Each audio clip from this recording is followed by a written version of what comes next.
I believe the difference from who I am I right now to the one that I was 10 years ago and the one that I need to be in 10 years is huge. It's a kind of born and raised again multiple times. So, first of all, you need to be humble enough to really be curious for your future because now you can look back and say, oh, now I'm rich, now I'm powerful, now people knows me in the streets. But actually, you go to Asia, nobody knows who you are.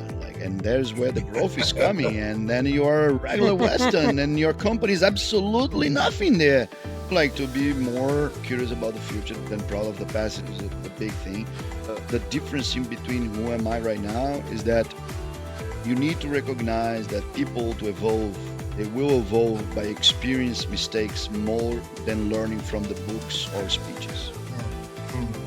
And if you don't have the long term in place, the picture, the clear future for your company, with that in mind, actually, you're going to try to protect the second ones that reports to you, and you're going to create a layer of people that execute your own ideas. I believe that's what changed in myself. You, as a leader, right now, myself, I need to trust in other one's conviction the same strength that I trust my own convictions. And sometimes I just don't agree, but I need to support with the same strength as the idea was mine. So that's a big change from a $100 million business to a $1 billion business.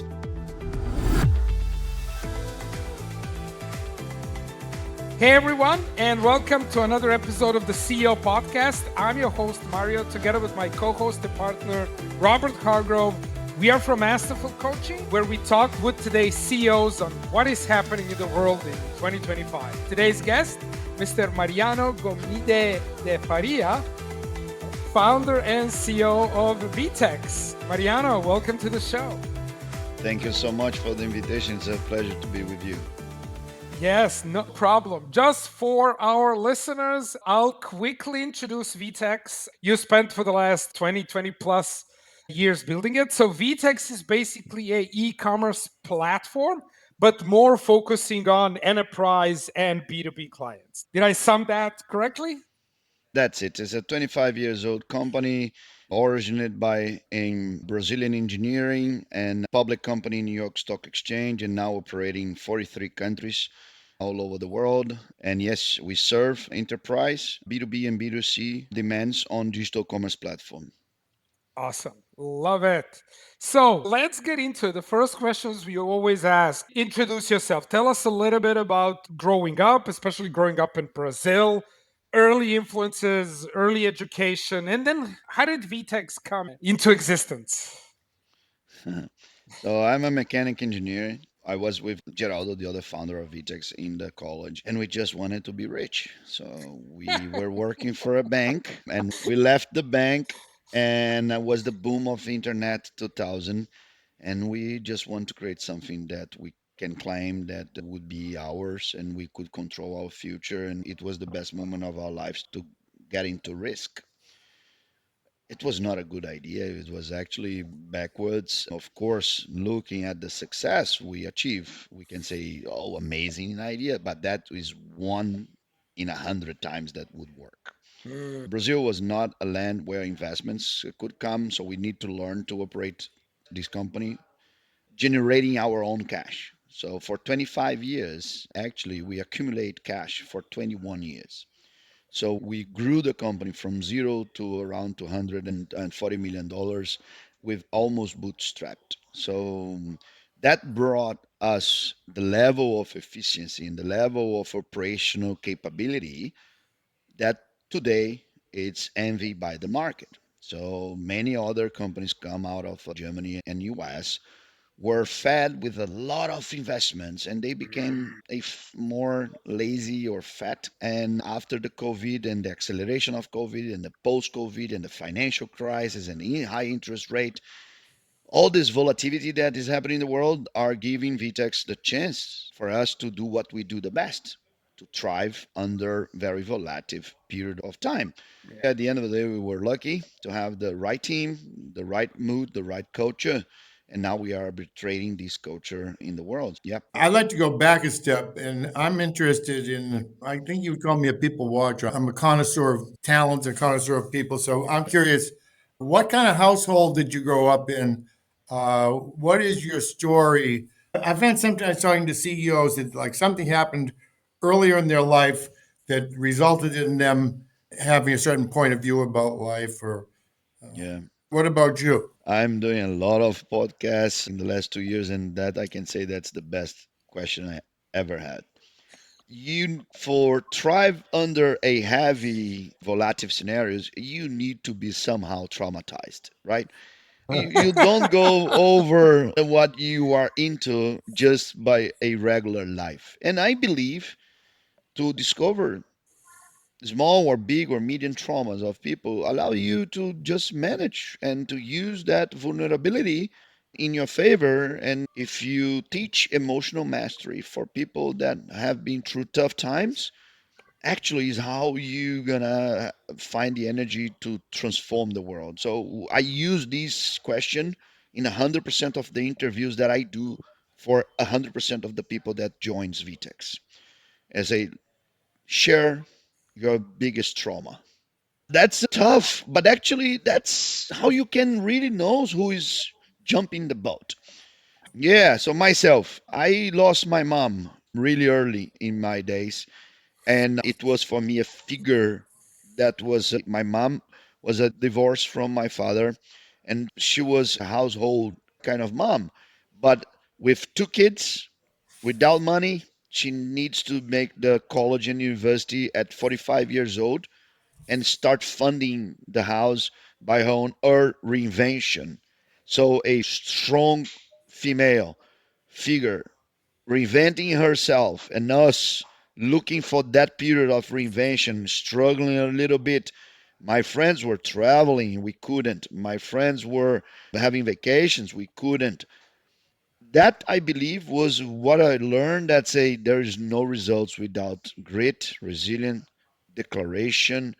And since then, this is what VTEX is for me. Is when people say, "Oh, VTEX is already big enough," and I say, "It's big enough, and it's bigger than my biggest dreams, but it's way ahead of what we can deliver to the world." And look, now what moves us ahead is there are very few global companies out of Latin America. Hmm. Very few. And if you take out the government supported ones, we are talking about three or four. Wow. So it's in Brazil alone is a 220 million population country where a neighborhood in any American city might have more global companies than Brazil. A Wow. neighborhood in Israel might have more global companies than Brazil. And that's because Brazilians were grown up with a sentence coming from their parents that says, the country's too big, you don't need the world. But that's a lie. I'm now defending that the Brazilians are bigger than Brazil. And the creative engineering from Brazil is actually delivering the world class in engineering. The most sold executive private jet in the United States, it's a Brazilian jet. It's Embraer. The most sold electrical engine in the world, it's sold by a Brazilian company called VAG. Brazilian engineering is literally serving the world, but actually there is a lot of prejudgment by only judging Brazil by the commodities. So there are many famous now influencers in politics, and one guy that came to, I believe, was Harvard, and he was doing a speech in Harvard, and he said like, "Why do you know Brazil?" And then the people on Harvard say, "Oh, because of the bikinis, because of the summer." And the And guy say, football. "Yeah, the football." I I like the say, Brazilian barbecue, the Brazilian the beef. barbecue, yes, the beef, the soy. Sometimes the flip flops comes, but actually we forget that now who is running the software behind the Wisconsin farms is a Brazilian company. Now who is running operations for Walmart, Electrolux, Motorola, Stanley Black and Decker, Colgate Palmolive is a Brazilian software company, VTEX. We are not seeing the real revolution happening. That's the emerging markets engineering are becoming a very serious operation. Yeah. And we should join a revolution that's happening. It's what I call the nearshoring engineering dependency. So the United States and Europe do not, cannot trust or depend only in Indian engineering or Asian engineering because geopolitical is too fragile. So it's a land of opportunity where the Brazilian, Colombians, Argentinians, Mexicans, Latin American companies can serve the world in a safe political harbor where you can hire a very sustainable, high quality. The pipeline of talents, it's 280,000 engineers a year produced by the universities.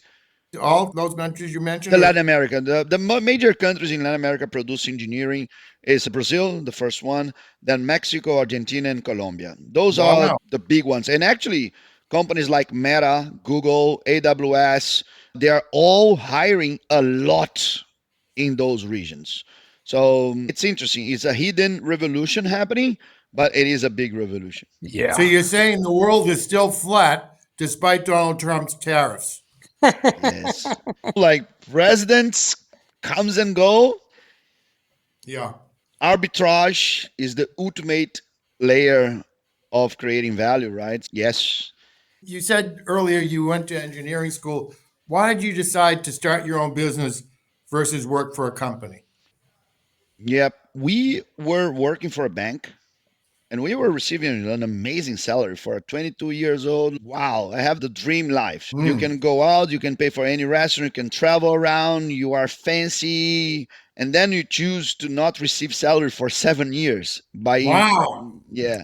And we didn't have that kind of a reserve. So I lost fiance, my co-founders lost fiance. We were working 7 days a week. So there's nothing else to do it. And after 7, 8 years of a big hustle, we found our first big client. That was Walmart. Step back a bit. Step back a bit. So it took 7 years of failure to get to success? 7 years of failure to have the first chance of success. I would Ah, say that success we reached it in 2012, where we were able to lead Brazil and we decided to go to Latin America. So we came from the 2000 to 2008 with only 4 clients, struggling, doing a lot of projects, like paying the bills on a monthly basis.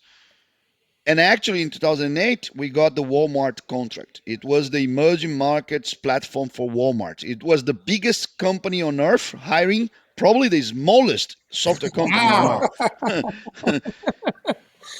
And they hire Oracle to deliver the same scope to Europe in ASDA.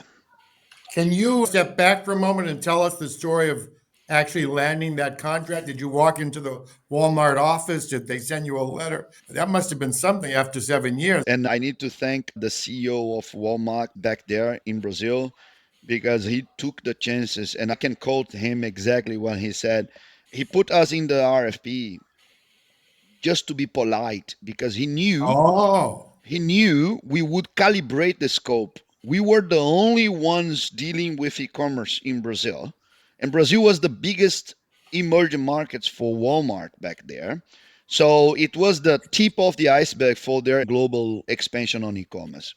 So they hire us actually besides Microsoft, IBM, Oracle, SAP, and back there was Hybris. So they invited the big ones and they invited us and they were pretty clear. Say, you have no chances, but you're going to do me a favor. You're going to calibrate the bid.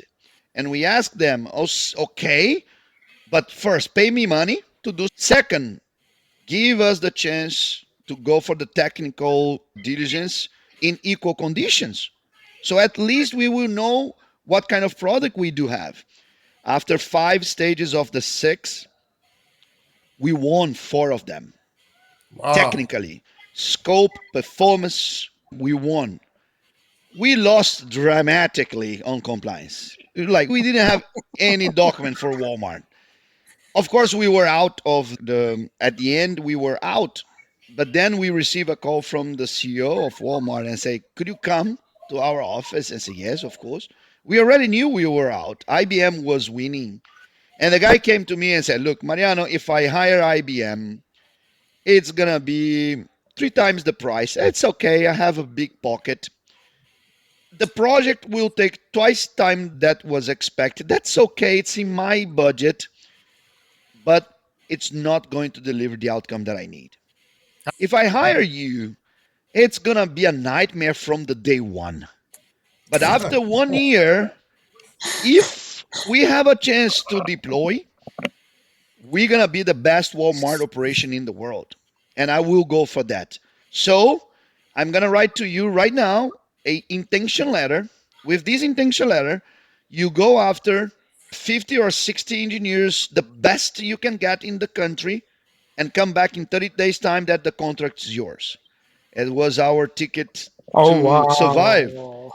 So we went through these and we hired the best engineers. We only with the intention letter of Walmart. We came back to them and say, here's the team that will deploy it. We already have 7 years of development of our e-commerce platform. So it was not from the scratch. We already have something. And we deployed. We went live with just 1 week from the original schedule. Oracle took Oh, 12 months after the schedule, as expected.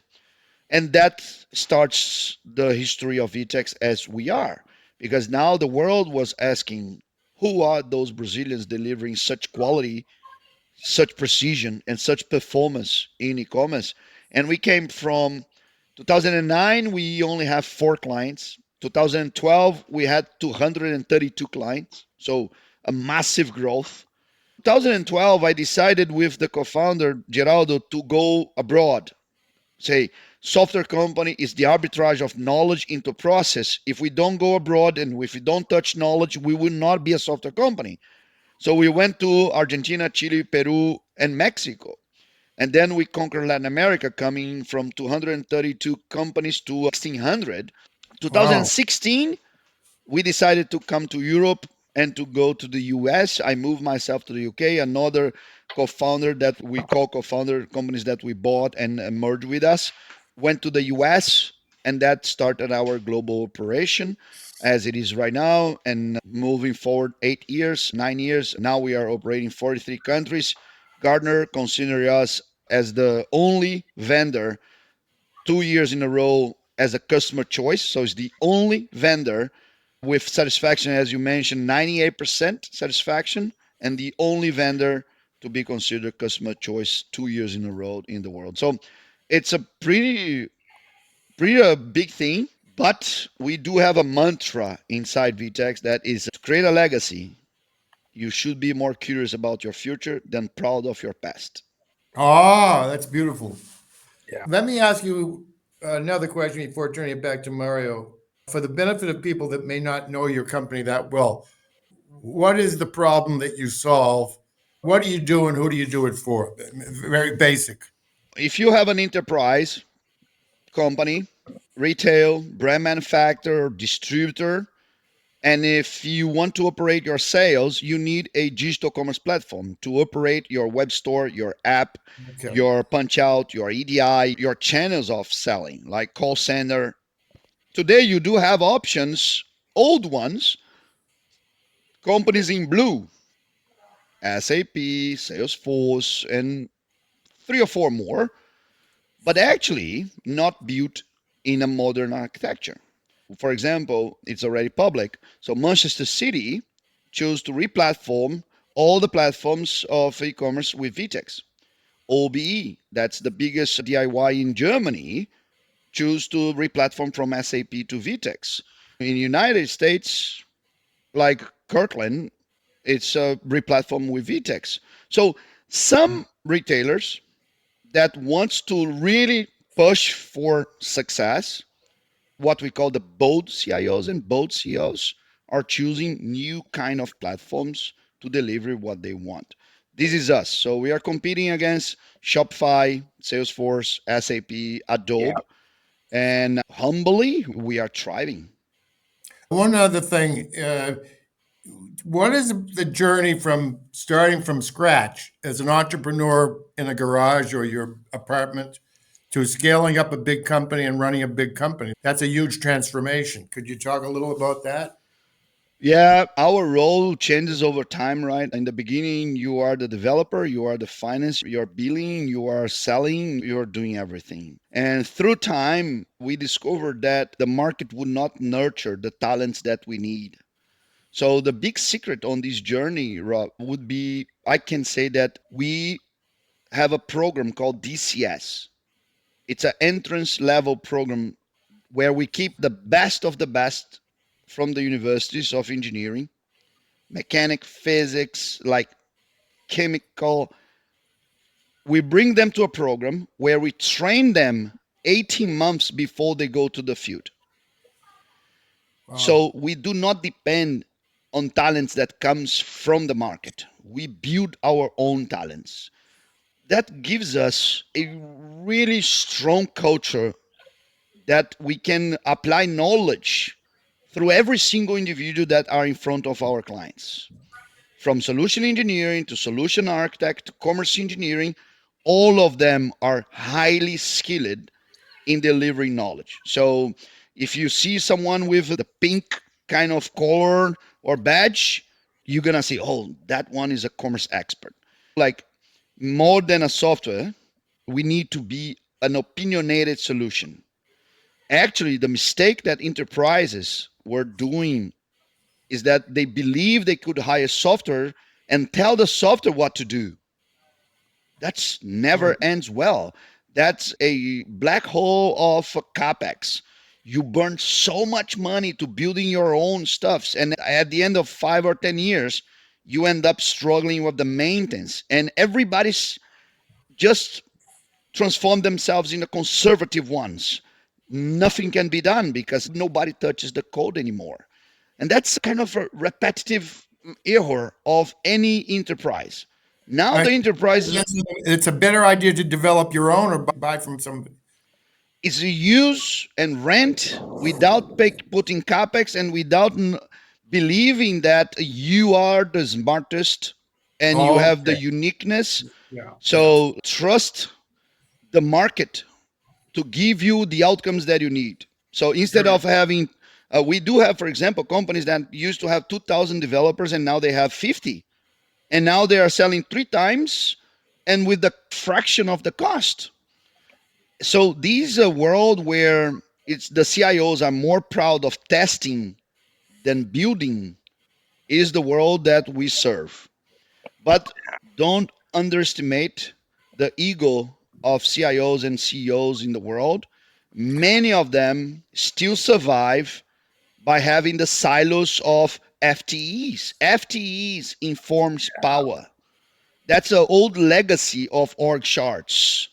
The Yeah. CEOs and the boards were not able to like leapfrog these kind of feeling that if I do have budget or if I do have FTE, I do have power. This is not the reality anymore. Will win the companies that are very lean. And with a lean team, you will be able to arbitrate AI in the potential that AI can be arbitrated. Yeah. If you have still the power with budget and FTEs, you're going to be silos fighting for the budget of AI, building things without any purpose or clear outcomes. And at the end of the day, we are again in the risk of spending billions of dollars in infrastructure that without purpose. We already have this in 2000. The history was not good. Actually, the technology and the retailers that survived are the ones that discover early that not investing like the entire money of the company in own technology is the best. Actually, the ones that we do have right now thrive in the world were the ones using the technology available. I believe that's going to happen again with AI, and the companies needs to be more proud of testing what is already in the market fast and just targeting revenue and profit. That's like the rule of thumb for the next 5 years. The As interest opposed to rate. developing the software themselves, testing what's already there. Yeah, because at the end of the day, it's almost a fraud. If you develop a software, you are able to amortize the money in 5 to 8 years. But actually, every developer knows that if you develop a software, you will spend the same amount of money the next year to just maintain the outcome of the same software. So actually, it's something that I defend that IFRS, US GAAP, PwC, the audit companies, they need to rule that software cannot be activated as capex. It's not an investment. It's a gas you use and you will need to use every year to survive. So you cannot fake P&Ls by saying, no, I'm investing because this is going to generate revenue in 5 years. So that's why I'm going to amortize this money in 5 years. That's a mistake. And this mistake is costing the American business survival capability. Every day we do see big retailers, big distributors, big brand manufacturers suffering, and they don't know why.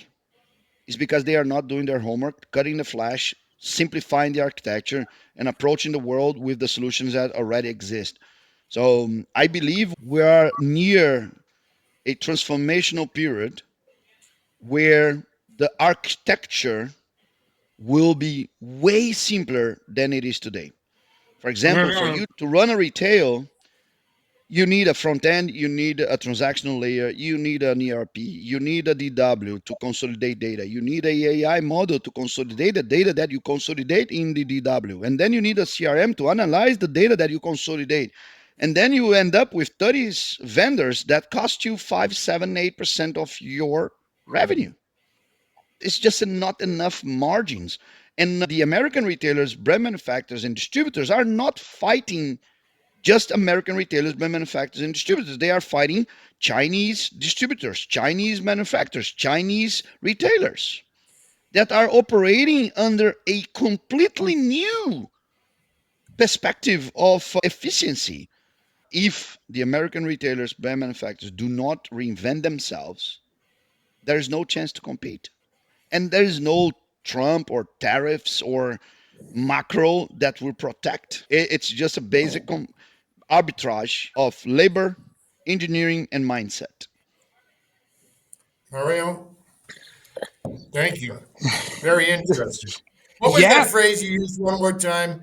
That phrase you used, better be proud of your future than proud of your past. I No, like no, no, that no, no, phrase. no, no, no, no. The sentence is you should be more proud, more curious about your future than Curious. proud of your past. Yeah. Excellent. I am carefully listening to everything you're saying. And for me, let's say contact with Brazilian developers came, I think, maybe 4 or 5 years ago. I sold a Israeli database called RavenDB in our, so that's a NoSQL document database. Supreme performance, like phenomenally fast.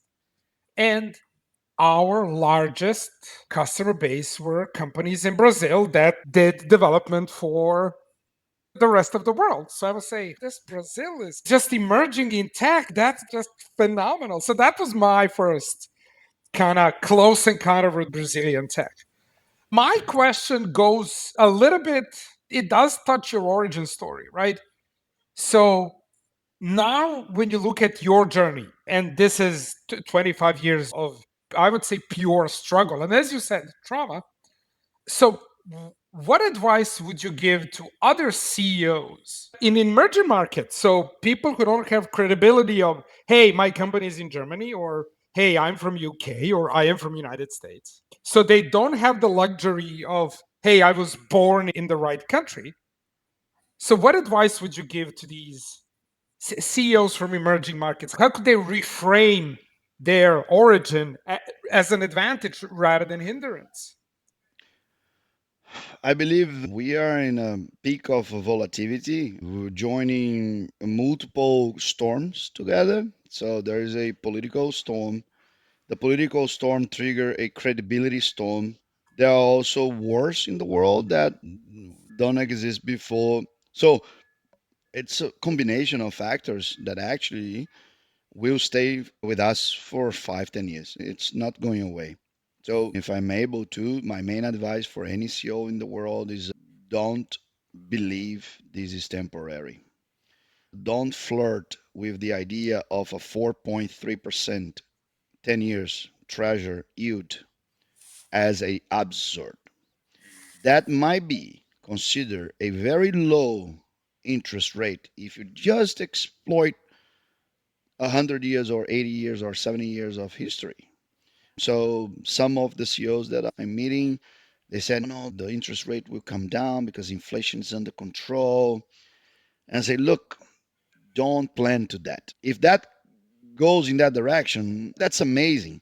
But actually, the ones that who will serve any good moment that we're gonna have in the next 10 years will be the ones doing the hard work right now. Who are prepared. Yes, and for that, you need to bring your team and say, look, the news are not great. And if you are not the one as a CEO to create the 2, 3 degrees of emergency above what the market is feeling right now, these emergencies can really come as a reality in a few months. What will be the consequences of the tariffs? If there is anyone in the world that can pin down and say, oh, this is going to happen, come on, that is lying. Nobody knows. Yeah. Nobody knows because the US, that used to be a land of consistency, now is the source of volatility. So it's a huge matrix foundational change. And that's not going to be smooth or way fast. So the CEOs needs to prepare. Although the world will go to a tribalism, I believe that the CEO who prepares to arbitrate global assets will be the ones in advantage compared to any other ones. So the moat should be global arbitrage. That's the main competitive advantage. Let's talk about some arbitrage that happened in history. For example, call center. For many years, if you don't operate your call center from India, you are actually losing 0.5% of your revenue because you are not using the best of technology and the labor. For many years, if you do not manufacture your goods in Asia, actually you're going to pay much more by manufacturing in the Western countries. To leverage where is the best for each area of your company, not having the silo of your geo, it is a secret. It is the most difficult thing to manage a company that have multiple currency, multiple cultures, and multiple country. It is easy to manage a company that operates in one geo, one culture, one talent pool, and one FX. To put the world to work together, to crack the code on the cultural kind of differences, this is the secret for the companies that will conquer the world. I believe this is being forgotten in the playbooks of how to Yeah. manage a company today. Yeah, I would add one more thing, and you touched briefly on it. So I would like to explore that because I think that's a valuable lesson for, I would say, every CEO today, right? So you said basically, hey, I need these types of engineers, these types of software developers, but there aren't any. Okay, we will build them, we will educate, we will create them. So I think what we are seeing, and this was happening for some time now, at least in countries that are doing the right thing, that the educational system is catching up to what an economies need. So, what would you say to, let's say, a Fortune 500 CEO that says, hey, there is not enough talent, we can't find good people, and so on? Talk a little bit about that. Yeah, I believe the first big change for the enterprises is for the CEOs to require the board members to be at least half of the board below 30. Oh, It's wow. it's a revolution if you don't address in the highest bet, bringing different minds on the highest layers of the company. You are misinforming everybody below you because at the end of the day, the CEOs answer to stakeholders or private equities or boards, or they always have some stakeholders. And if you don't change the stakeholders mentality, you will not change the outcome that you imply to your CEO. That will not change the profile that the CEO will hire below, and the level of risk actually needs to be 1 degree up if you want to transform. So that should come from the board. The board should entitle. I remember one guy that in the history is not mentioned him, although for me he is one of the brightest minds I ever met in my life. The guy was the chairman of Microsoft when did three big changes. They let Bill Gates go from the board. They let Steve Ballmer go from the CEO position. And they title Satya Nadella with almost a empty blank board to flip the company, to pivot the company to cloud. That could destroy Microsoft. They write off Windows revenue. I believe that could represent 70% of the revenue. My goodness. You don't go to a room and say, to reinvent this company, I'm going to take the founder out. I'm going to take the biggest shareholder out of the CEO. By the way, I'm going to give for a very young leader, not proven, owner of the brightest kind of unit that was cloud to run the entire business. And by the way, I'm going to give you the right to write off one of the most profitable business ever built in tech. And that was done. The company was valued in $100 billion back there, 80 to 100. Fast forward, the company reaches 3 trillion valuation. So take this as an example. If you don't create the appetite for risk from the top down, the risk will be accessed as a threat. And executives, they do what they do the best. They avoid threats. Could you explain that about they wrote off the was it Microsoft's? The Windows, right? The Windows licensing was a big business for them, and they write off, they let Windows be as almost a free operational system by Oh, flipping, writing off the revenue that they have for that specific revenue stream. And that was a big thing. And the market, actually, the day after they announced, the market pops 10%. That oh, shows that the stakeholders wanted Microsoft to incur in risk. And there are many companies right now that are not incurring the risk that they need to because they are trying to survive. So if you are trying to survive, you protect your revenue stream. You have a mindset that is only like the frog in the pan thing. We do have right now many of the retailers and brand manufacturers and distributors in the United States as the frog in the pan. What I believe the financial crisis that we are facing, because it is a financial crisis, not for the financial market, but for the retailers, coming from a 0.5% cost of money to 5, 6, 7% cost of money. Actually, the average profit of the S&P 500 retailers, if you take out Target, Walmart, and Amazon, the average is a 2 to 3% profitable average. If you increase the cost of the money by 0.5 to 6, actually, you are taking out the profitability because the cost of carry the inventory, it's just killing the profitability. So those companies need to reinvent themselves and they are facing competition. You can, as a government, try to protect. This is what this government is trying to do it, but there are some collateral damage. The collateral damage is that the history proves that any empire that blocked themselves from trade, it was the tip of the decline. That was what happened with China when they blocked themselves to the tech revolution. They used to be a big empire and they say, no, I prefer not to go for the tech.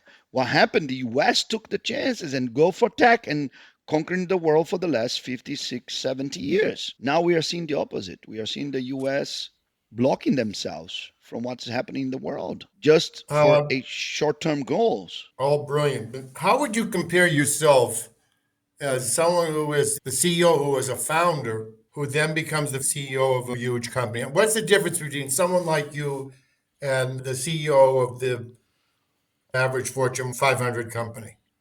And do you think you're better than those guys?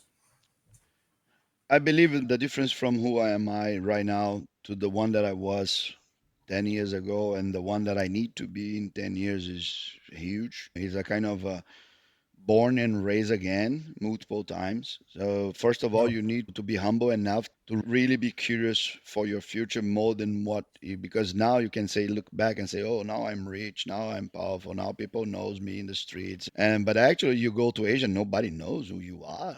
And there's where the growth is coming. And then you are a regular Western, and your company is absolutely nothing there. Like to be more curious about the future than proud of the past is a big thing. The difference in between who am I right now is that you need to recognize that people to evolve, they will evolve by experience mistakes more than learning from the books or speeches. No. Hmm.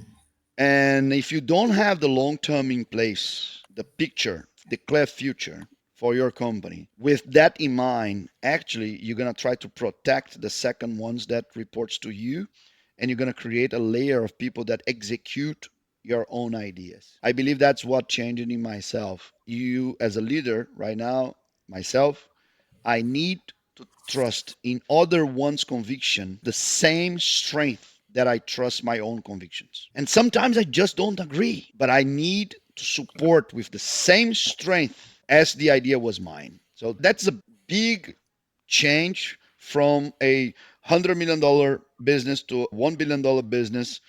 And I To believe it's a I was asking trust you to compare yourself to a Fortune 500 CEO who has never started a business. What do you see as the difference? in tech, where I'm more familiar with. Majority of the companies that thrive over time is still a founder-led company. Okay. Oracle is still have Larry Ellison. Salesforce is still the owner. Like many of them, remember that Microsoft had the owner for 30 years. You need to have the ability as a Fortune 500 CEO to conquer the trust of your second and third layer and your upper layer to just do high bets. I believe it was Sam Alton that said that in today's environment, not taking the risk is the highest risk you can take. Look what happened with Amazon. Come on. Amazon is a retailer or is a technology company? If you divided the business, why Amazon doesn't divide the business? Because maybe they will realize that retail is a bad business and the technology is amazing business. How much of the profit of the company is coming from AWS? How much is just being yeah. brushing on the retail? So actually, how much of the business of Microsoft comes from the cloud? That's a very young and new unit. Look, Nvidia, what did in the market? Like Nvidia, 10 years ago, nobody knew what would even mean Oh yeah. Nvidia. I believe last week surpassed as the biggest company out there. The fact that you need to create the mentality to buy risk, and that's the safest spot you can be in a volatile world, the major thing any CEO should do. Let me bring back one fact in history. When the engine revolution, the mechanic revolution came, the major boating industry just create boats that could sail with the help of the engine. And only one company did a risk decision that said, I will retire sail and I will go 100% engine. And people back there said, those are crazy. This is not a proven technology. If the engine breaks in the middle of the ocean, you're going to lose everything. That company became the biggest company of navigation because there's no mid ground in transformation. Or you face it, or you just become in the middle of the ocean with a sailing boat without area for cargo and betting a lot of the space of the boat in engine that's not optimized for ship is not optimized for engines. The Fortune 500 needs to define what is the future they want for the company and cut in a flash. For example, what Kimberly Clark did there when they sold the cellulose farms, I believe use for them was something around 90% of the revenue coming from that business. And they sold the entire thing Oh, and put all the money and in the brand, in the processing, not in the origination of the cellulose. And they became Kimberly Clark. So if you see in history, the companies that thrive over period are the ones that are able to transform. And there is one thing that Woody Allen said really amazing. Tradition is an illusion of power. And that's pretty interesting, right? The companies that claims, oh, I am a traditional company. Yeah, That's yeah. so retired statement. let me tell you one quick Yeah. story. I'm Okay, go curious ahead. about this story. Please. Okay, it has to do with the ships. There was a famous ship back in, I don't know when it was, 1870. It was called the Thomas Lawson. And the owners of the Thomas Lawson, the Fall River Shipping Company in Massachusetts, decided to build the fastest sailing ship in the world. So it built a seven-masted ship that would be faster than any other cargo hauling sailboat. Okay. 3 days after it was built, they put it out at anchor. They started to sail the boat. And there was a severe storm and it sunk in a severe gale 3 days after it was built. The interesting part of that story is once this Thomas Lawson sank, no one again ever attempted to build a faster sailing ship, and the age of steam was born. So that's the story. Interesting. It Interesting. Yeah. complements what you were saying. Yes, yes, Yeah. interesting. Since we are getting close to the end, I do have one last question that I am really curious about this. And this is something that both Robert and I do, and we are very passionate about it as executive coaches. And that is, how can you, as a CEO, 10x your business? So you started early 2000s, and then once the breakthrough came with Walmart, that was your 10x moment. Then, as you said, 2012, when you decided, okay, let's go out of Brazil, let's go to conquer Latin America, that's your 10x moment, another 10x moment. And then you said, okay, let's go to Europe, let's go to United States, you are now in 43 countries, as you said. And that is another 10x moment. So, my question for you and for VTEX is, what is your next 10x moment Ah, on the all right. horizon? Don't put him on the spot. Hmm. All right, go ahead. I can talk about it.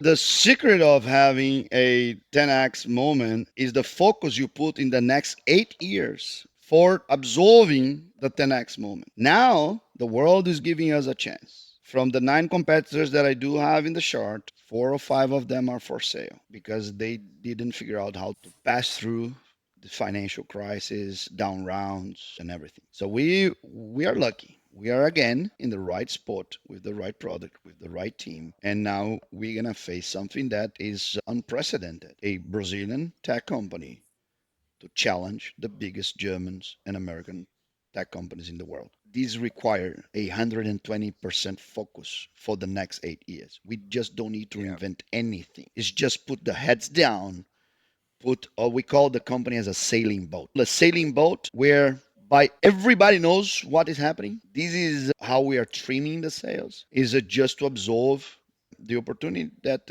by luck we are facing? So I am actually not interested what's going to be the next one. I am actually absorbing the one that I'm facing right now. The world gave us a chance because of the financial market, the globalization crisis and all the things, and now the company needs to be lean, fast, but I still have the freedom to compose and have their own bets.